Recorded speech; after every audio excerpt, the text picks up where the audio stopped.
Certified kapuso pa rin si Regine Velasquez. Bukod sa Asia Songbird, pumirma din ng panibagong kontrata ang iba pang kapuso stars. Yan ang chika ni Aubrey Carampel. Nag-renew ng kanyang exclusive contract sa GMA Network ang Asia Songbird na si Regine Velasquez. Pumirma sa panig ng GMA sina GMA Chairman and CEO Attorney Felipe Gozon, GMA President and COO Gilberto Duavit Jr. at GMA Vice President for Drama Lilibet Razonable. Kasama naman ni Regine ang kanyang manager at kapatid na si Kakay Mitra. Patunay daw ito ng loyalty ng Songbird na isa sa prize talent ng GMA.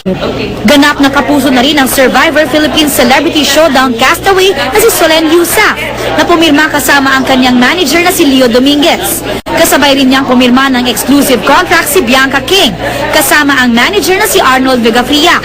Co-manage na rin sila ng GMA Artist Center. Because I'm very excited and everything's happening all at once, so I'm a little bit panicking, but I'm very excited and I'll do my best to. Pumirma naman sa panig ng GMA si GMA Chairman and CEO Attorney Felipe Gozon at GMA Vice President for Talent Development and Management Ida Henares. Naroon din si GMA Films President Annette Gozon Abrugar. Aubrey Carampel, updated sa Showbiz Happening. That's it for Chika Minute. Tutok uli bukas for the hottest in showbiz. Ako po si Pia Guanyo. Mel?